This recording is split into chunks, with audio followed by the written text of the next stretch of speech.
नमस्कार, मी नागनाथ बाबर आणि आपण पाहता निर्भीड समाचार। पालकमंत्र्यांच्या हस्ते कोळगाव येथे कंपोस्ट खड्डा भरू आपलं गाव स्वच्छ ठेवू अभियानाचा शुभारंभ। 1 मे महाराष्ट्र दिन आणि कामगार दिन कार्यक्रमानंतर कोळगाव येथील कंपोस्ट खड्डा भरू आपलं गाव स्वच्छ ठेवू या कार्यक्रमाचा शुभारंभ पालकमंत्री गणेश नाईक यांच्या हस्ते करण्यात आला। आपण पाहत राहा निर्भीड समाचार।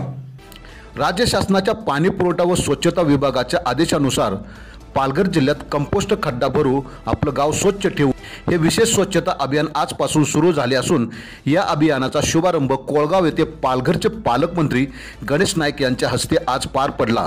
ओला व सुका कचरा कंपोस्ट खड्ड्यामध्ये टाकून पालकमंत्री तसेच इतर मान्यवरांनी या अभियानाचा शुभारंभ केला। खासदार डॉक्टर हेमंत सवरा, जिल्हाधिकारी डॉक्टर इंदुराणी जाखर, मुख्य कार्यकारी अधिकारी मनोज रानडे, निवासी जिल्हाधिकारी सुभाष बागडे, प्रकल्प संचालिका डॉक्टर रुपाली सातपुते, कोळगाव सरपंच कुणाल चंद्रकांत पाटील, उपमुख्य कार्यकारी अधिकारी चंद्रशेखर जगताप, उपमुख्य कार्यकारी अधिकारी इजाज अहमद शरीक मसलत, पाणी व स्वच्छता विभागाचे उपमुख्य कार्यकारी अधिकारी अतुल पारसकर, गट विकास अधिकारी बापूराव नाळे, उपसरपंच किरण संके, सदस्य योगेश पाटील, दिलीप कोळेकर, नैनिता पाटील, मेघुल पाटील यांच्या प्रमुख उपस्थितीत हा कार्यक्रम पार पडला। यावेळी पालकमंत्र्यांनी स्वच्छ भारत मिशन टप्पा 2 अंतर्गत सुरू करण्यात आलेल्या या कार्यक्रमाचे विशेष कौतुक केले। तसेच ग्रामीण भागात घनकचऱ्याचे व्यवस्थापन, कंपोस्ट निर्मिती व पर्यावरणपूरक उपाययोजना ही काळाची गरज असून अशा अभियानामुळे गाव पातळीवर स्वच्छतेची चळवळ अधिक बळकट होईल असे त्यांनी यावेळी नमूद केले।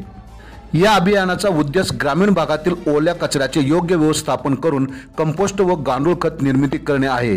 हे अभियान 1 मे ते 30 सप्टेंबर 2025 या कालावधीत प्रभावीपणे राबवले जाणार आहे। यावेळी कोळगाव ग्रामपंचायतीमध्ये झालेल्या कार्यक्रमात घंटागाडीचे उद्घाटन, ओला व सुका कचरा वेगळा ठेवण्यात येणाऱ्या कचरापेट्यांचे वाटप तसेच प्लास्टिक मुक्तीचा संदेश देणाऱ्या पिशव्यांचे वाटप ग्रामपंचायतीमार्फत करण्यात आले। तंटामुक्ती अध्यक्ष मेहुल पाटील, ग्रामपंचायत अधिकारी जितेंद्र पवार, मंडळ अधिकारी वायकर, तलाठी चुरी, गावस्तरीय कर्मचारी आणि ग्रामस्थ यावेळी उपस्थित होते। आपण पहा निर्भीड समाचार।